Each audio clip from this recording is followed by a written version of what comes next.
Tere hommikust. Hyvää huomenta, good morning.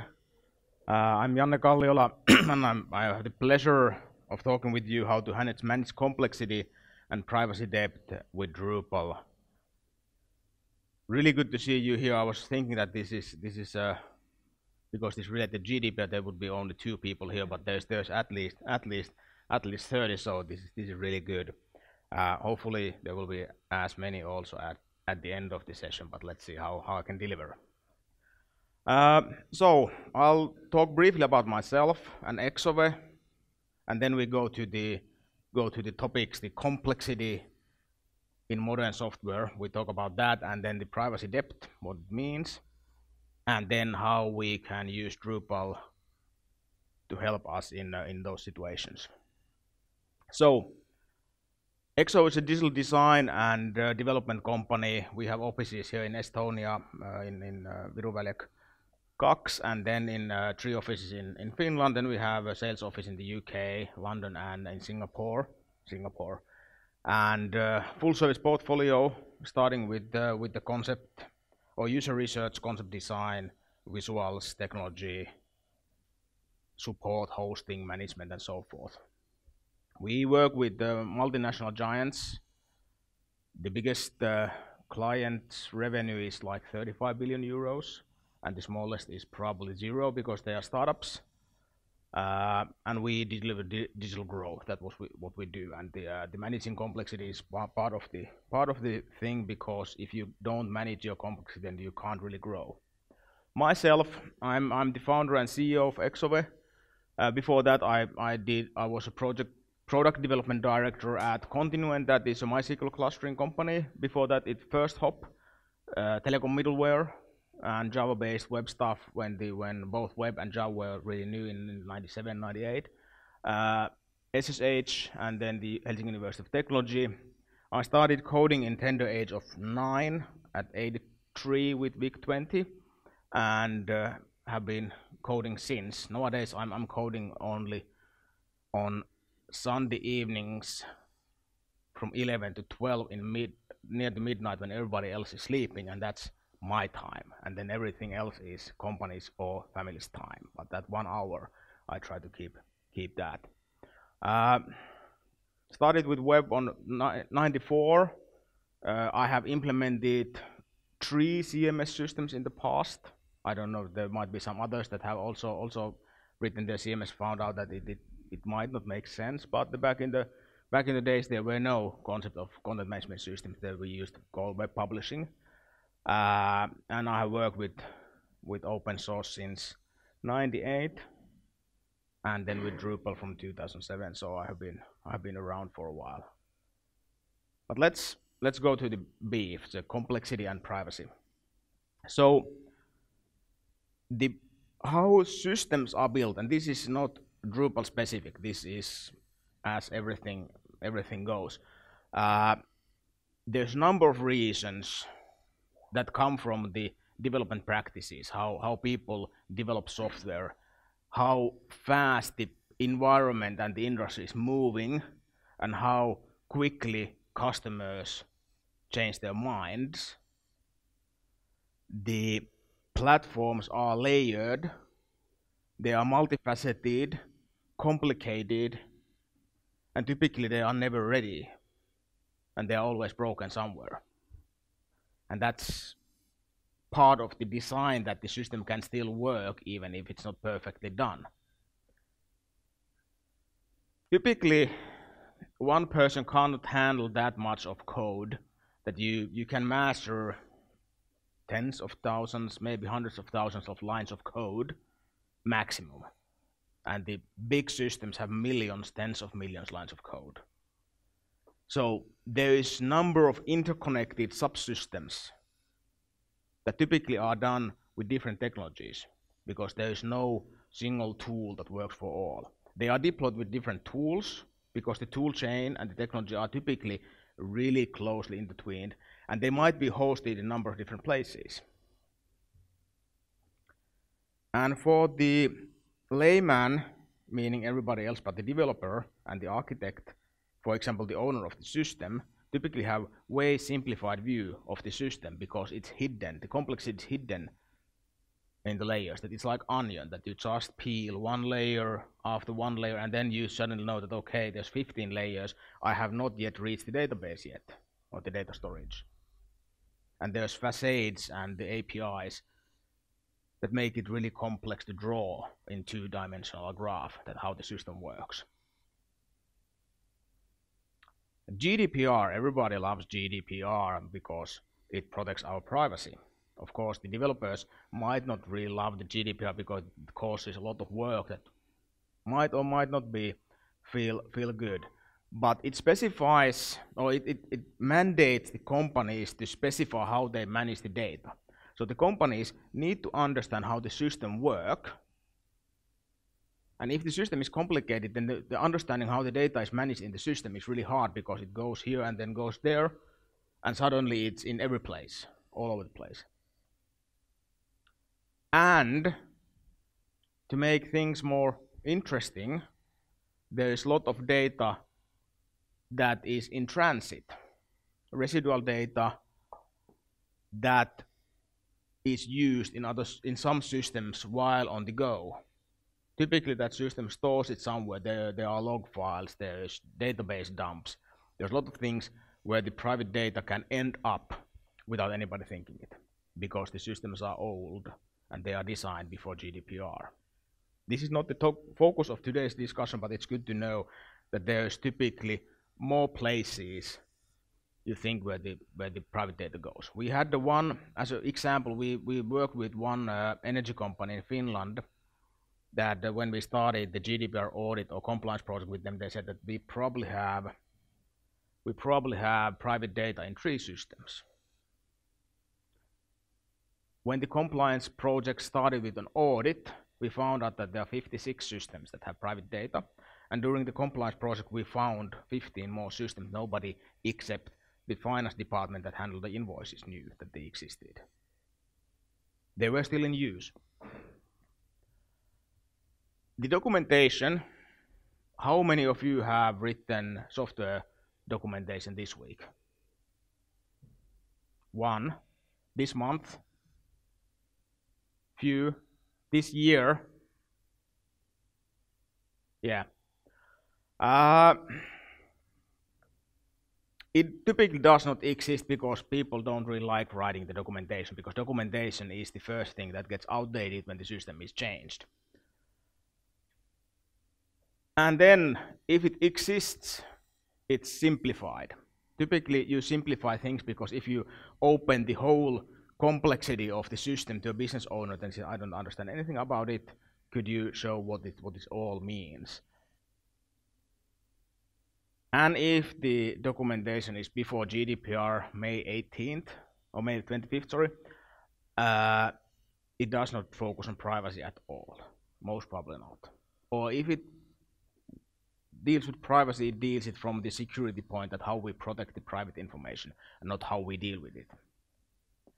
So let's have an example architecture that this is the documentation. We have a website that is hosted across the Gulf in Finland, and then we have CRM storage that where we store the data. This is how it looks like in reality.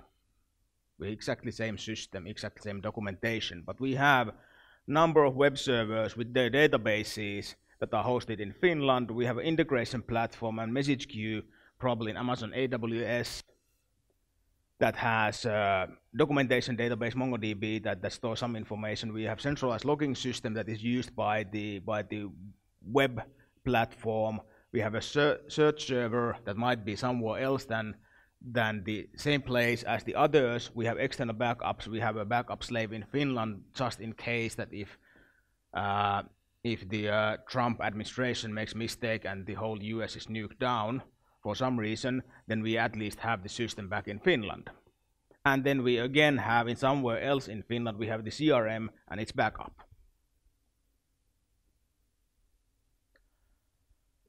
On the web servers, we have Varnish or we have CDN. So that picture was not complete.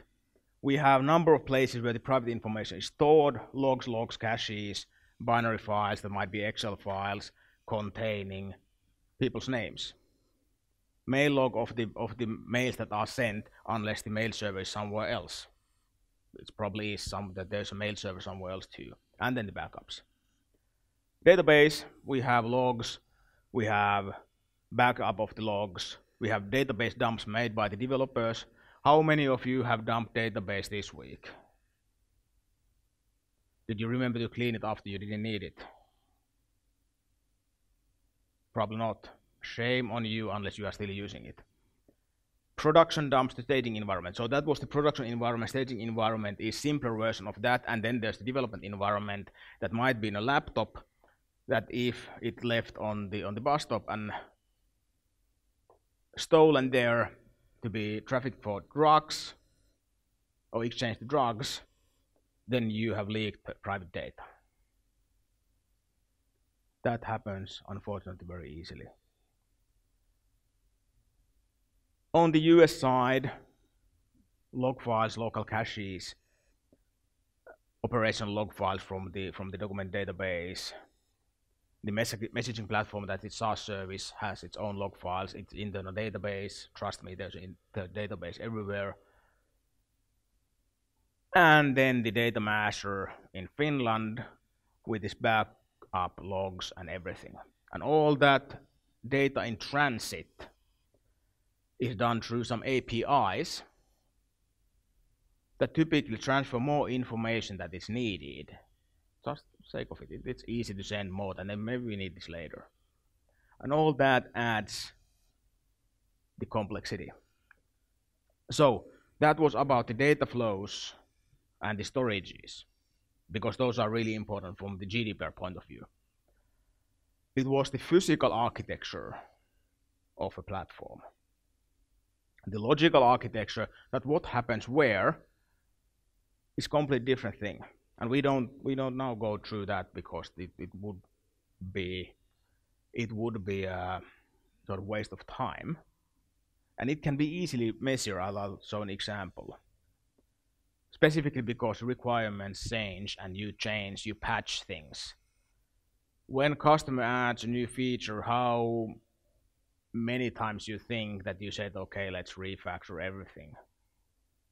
Chance is 0, I can assure you. So if we go back with this one, there's a request coming here on the web server. It goes to database to serve that. Then it goes to integration platform, the message queue.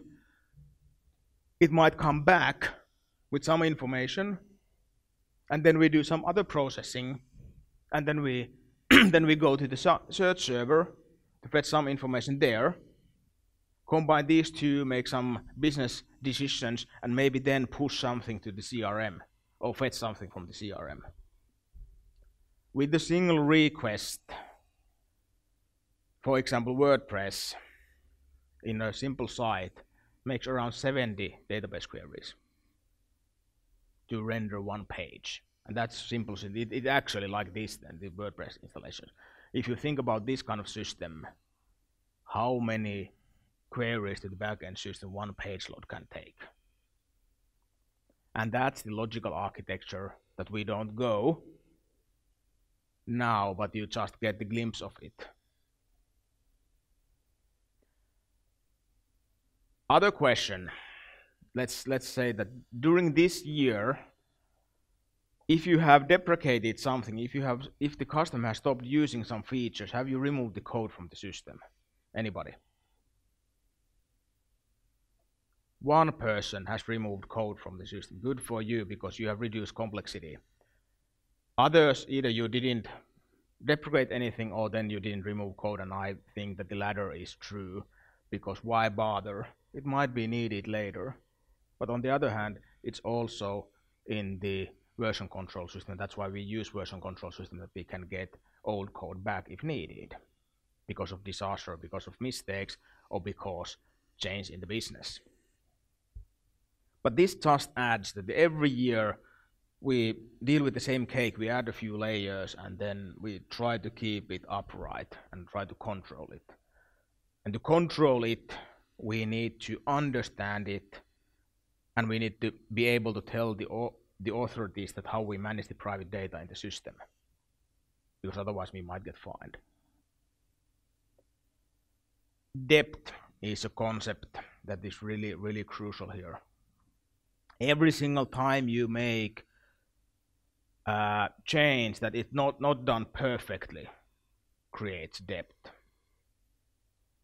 Let's take again this year that how many of you felt that you made a change in the system that was not perfect?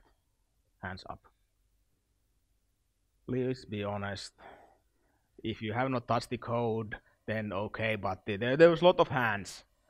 Bad architecture choices, really hard to change later. That yeah, I know that we always go backwards, but we can't do anything else but walk backwards in this system. But hey, customers pay, so why not? Wrong components, that somebody fell in love with the latest component. That this is really bad in Node.js. That the npm update is like a box of chocolate. You never know what you're going to get, and typically it takes 1 or 2 weeks to get the system up and running again, because there's always something broken for some reason. It's a train wreck, and it seems that the software development is going that way, unfortunately. And then if you hack features in that, you take a job axe and then you just, okay, get in this deadline on Friday, and then move, boom, on Monday, yeah. New plate, new features. I don't want to touch that code anymore because it works. It compiles, so it must work. Nowadays, we don't compile that much anymore, but that was the back in the 90s when you know, okay, now it went through and then it worked. I actually have made once a system. It was a Google's competition about new things. I didn't win. My idea was really bad, but at the end, I thought about the data structures 3 weeks. 3 weeks I was really silent with my then girlfriend, nowadays my wife. Didn't ruin the relationship. I'm really happy about that. Could have done so.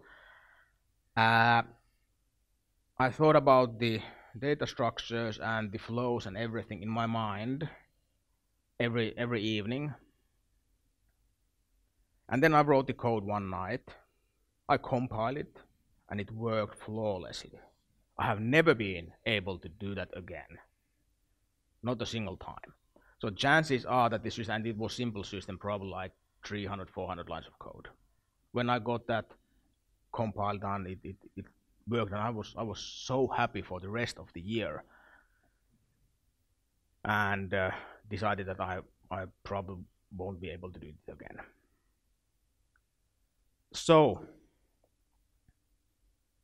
bad choices that we are forced to make is part of the trade in this industry. Non-uniform ways of handling private data. Every single time you encounter the person's name, okay, hello, I'm an object that represents Janne Kalliola. You find a novel way to deal with it every single time, because why not? It just saves time that I just do something instead of putting in the library or whatnot. And every single time you add a non-uniform way of dealing with something, in component level, library level, system level, or business architecture level, you create depth, because you need to have documentation for GDPR of all the ways that you handle things. And where the name is touched, you need to know that to be able to satisfy the reverse burden of proof that your company has for the private data, that you are guilty of mishandling the data unless you can prove otherwise. And then you might be fined. Or at least you get slapped on the wrist for a few times, and then if you don't do anything, then maybe slap on the face, and then fine, starting with hundreds or thousands of euros and ending to 20 million euro. And by the end of it, the business owners are always listening. They might not be in the very beginning, but they will. And the pressure is at the end with the developers, as always. So then you create privacy depth. Not technical depth, but privacy depth. Technically, the system might be perfect. payment is always due, sooner or later. You might hope that you will be somewhere else when the payment time is, but it might be that when payback comes, you are actually paying somebody else's debt because you have legacy that you need to take care of. And the interest in both technical debt and privacy debt is paid when adding new stuff is harder than it could be, or it can't be done in optimal fashion, that you take more debt to pay the interest of the debt of the earlier debt. And refactoring is typically time when you pay the debt or when you reduce features. But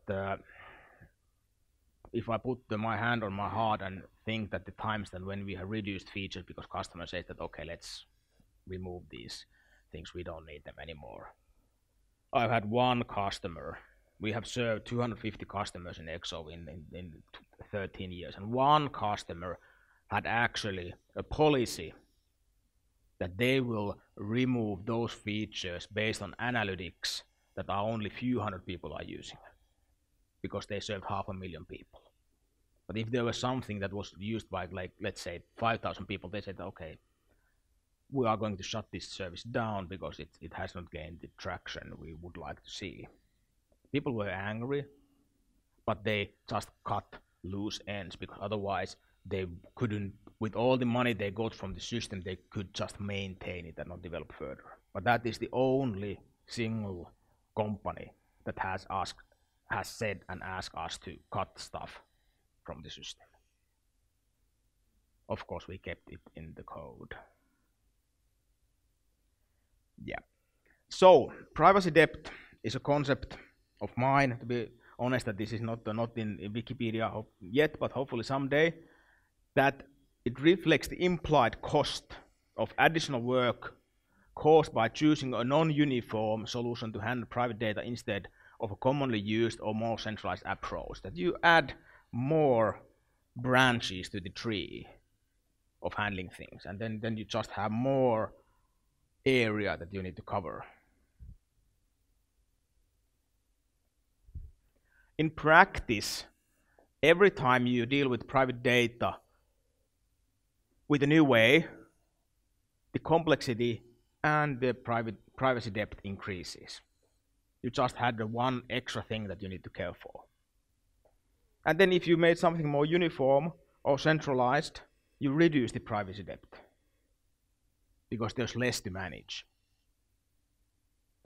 And the debt is paid also every single time a user, an individual, uses his or her rights given by GDPR, for example, check his data in the system, or revoke it, remove it, change, amend it.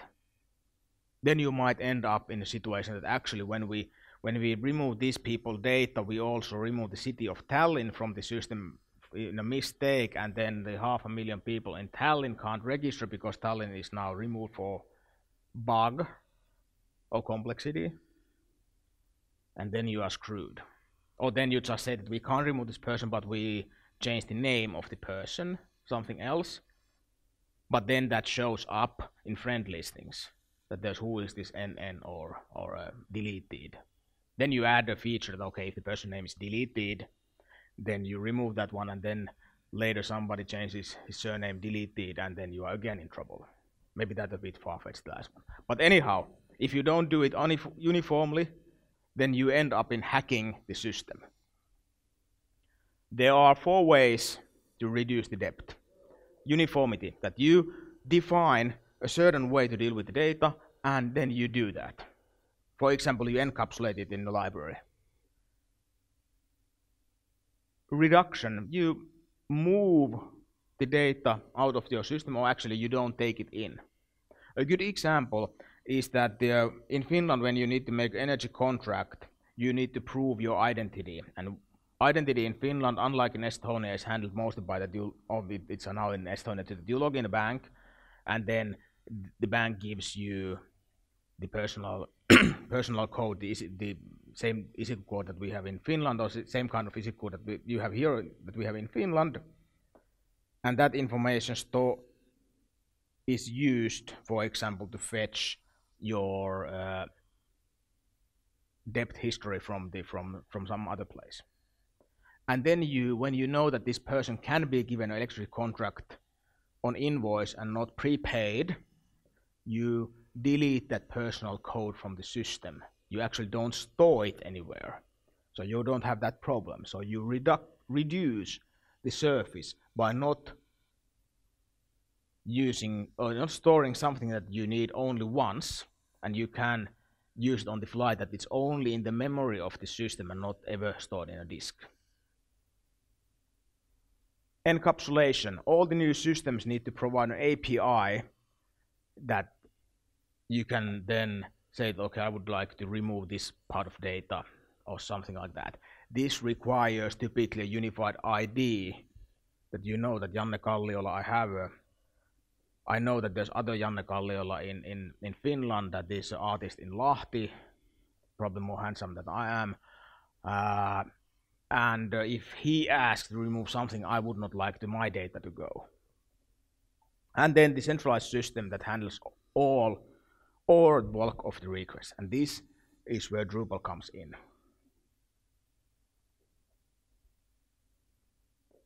Because Drupal is really good tool, extensible and modular, to manage all kind of content and data, structured and unstructured. Structured data is like Excel, that you know that this column has name, this has the ISIQ code, this has the address, and so forth. And unstructured, it's like Word documents, that there's just some stuff there. And that's like web page. The typical use of Drupal nodes is the unstructured thing, and Drupal fields for the structured. And private data is just as any other data, and it can be managed with the same tools. And then the Drupal has really good user management system with rights and so forth that you can use to restrict the access, because GDPR also stipulates that only those people that must have access to the private data shall have access to the private data. And this is easily, or not easily, but somewhat straightforwardly done with Drupal's user rights.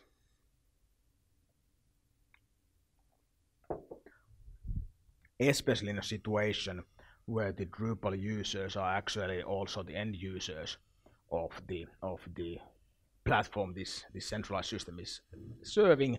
You don't want me to see your private data if I change the URL. I do hope that you don't. Drupal has an extensive REST API, and it can be used as a headless private data repository.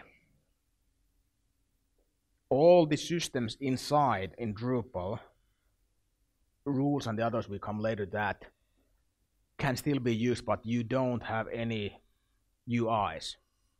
But it's somewhere there as a data storage that you push private information in from the front servers, and then you request it back when you need it. And then the GDPR user rights sorry, are handled in Drupal.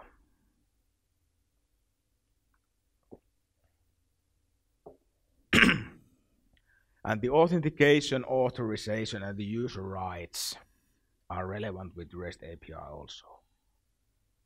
But just nobody that has, just anybody that has access to the system can query these things.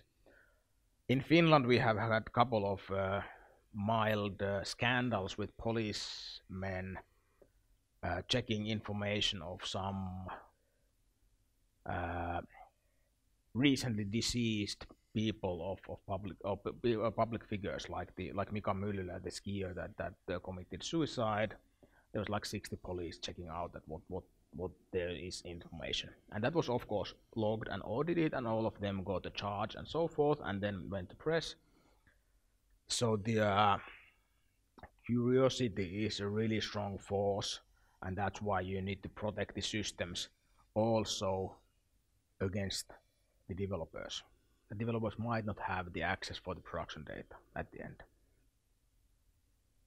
And also that every system does not need to see the full amount, that you restrict that what system A gets compared to system B, because if system B needs the ESICU code and system A does not, then why should you send the ESICU code that is special class of information GDPR to that system? Or if you deal with trade union memberships, or you deal with the political party memberships, or you deal with church memberships, or some other regional stuff, all of that is something that can be used only with special considerations. And you don't want to spread it to everybody that, hey, this guy here is Muslim and this guy here is a Christian, because it's against the law nowadays. And it can be also a consumer of private data. So it could be vice versa, that instead of being a repository, it uses the private data produced by some other systems. So we could use it as a storage and provide connectivity, but we can also pretty easily add business logic to Drupal, for example, using rules. That if something happens, some new data is inserted, we run certain actions. And the beauty of this is that they are configured on the web UI and not in code, so they are easier to see, not maybe easier to debug, sometimes not, but they are probably easier to maintain at the end. You can also add your own modules, and this is probably the way to go when you have more complexity in that, or more complex stuff in that rules is not enough. But then you add your own modules to do things. But again, coding should be always the last resort. That if every single problem you start working with code, then you have not thought of whether this problem is something that should be solved in the first place, whether it can be solved by reshuffling the pieces, or whether I need to do some new functionality. But coders do want to code like artists do want to do art. And that's the default choice. Not always the brightest one, but it's the default choice that yes, new feature, let's start cranking code. You all know that Drupal is also a publishing platform, a content management system that has the web publishing part. We can construct end-user views or admin views, either for viewing or then doing the create, remove, update, delete operations for the data. Again, controlled and restricted by the user rights. And then you can implement views quick and easy, maybe with the earmarks, but somewhat quick and somewhat easy to implement those. Real end user templates might make it more usable also to the power users, the sysadmins of the platform, because until the React admin UI lands, Drupal is but ugly and somewhat hard to use. So it has tendency to alienate people because it's a system that people love to hate. So having Twig templates, having headless React or something to provide those views when they are used more than a few people would be a good idea. Again, the functionality can be different inside the system with the admin interface and then the interface that you have just created. Again, to protect and control. GDPR user rights. There's right of rectification, right of removal, right of this and that. There's 7 of those, and I'm talking about them at 11 in the tower. So if you're interested, there will be a deep dive to GDPR, 2 hours. Really interesting stuff, not boring at all. I love it myself. When the user wants to exercise his or her rights, it's either so that he contacts the operator that has the admin rights and the operator makes changes with the UI, or then you have been wise enough to provide a self-service UI. For example, with Google and Facebook, you can go and download all the data that they have stored to you. it's revealing, and it's concerning amount of stuff that they know about you, and and it might be that I know a couple of people that have stopped using Facebook when they read what was there. If the business case is relevant, it might be also make sense to add the rectification, amendment, removal of the data also to the system, but it might not be also, it depends a bit. Or then just a simple contact form that you can, okay, I would like to use my rights, and then you need to somehow authenticate the person that it's this Janne Kalliola and not the handsome guy in Lahti. There's also GDPR module that focuses on websites that need to handle GDPR case, because most of the customers or most of the end users come to interact with the company through the website. So that's place where they want to exercise their rights, and also the requirements of GDPR, that what is usable and what is private data and what's not. It's not straightforwardly usable in this kind of scenario. There is the GDPR fields that you can mark certain fields, Drupal fields, that these contain private data, and the GDPR task that then you can have a task list that, okay, this kind of request have come in and you need to deal with those. Can be useful, but there's a lot of other cookie consent stuff and that kind of thing that you might not need for a centralized system. And then if you use the system to something else than it's designed for, then your mileage will vary. It depends on your use case, whether it actually helps you or whether it hinders you. The future features of that module look really, really interesting. So if you are interested in GDPR, then I don't know the guys personally, but I have seldom seen open source guys say that I'm not really interested about contribution from anybody else. So if you are interested in that, then go and help. And then buyers need to be beware.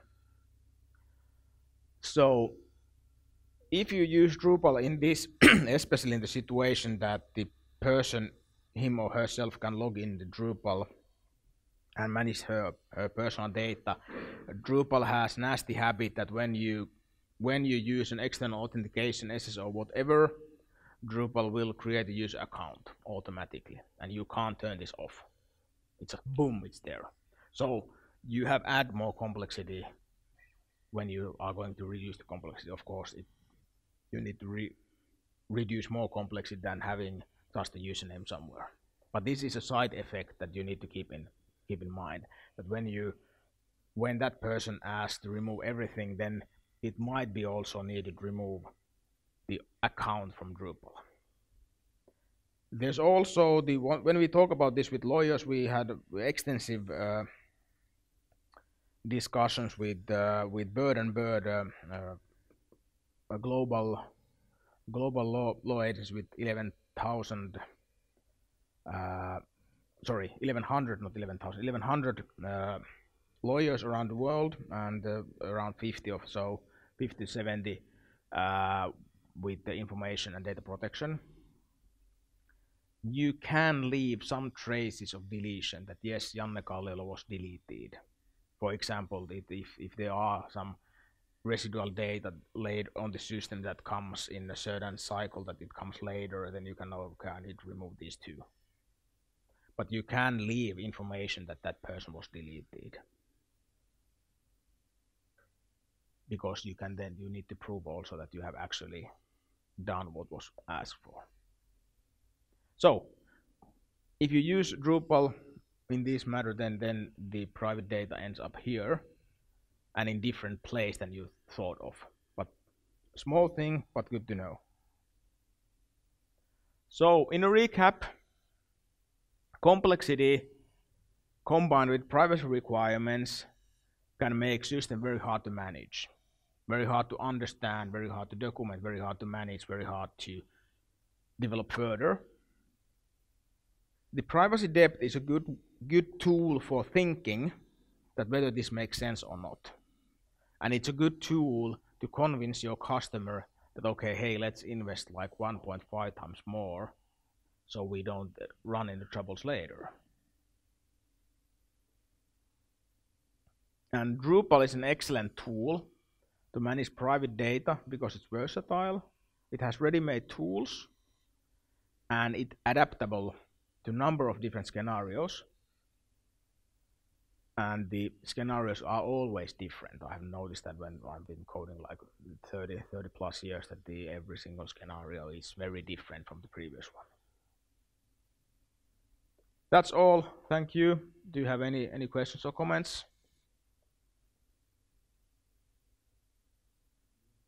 Deep silence. Anyone? Who's the first?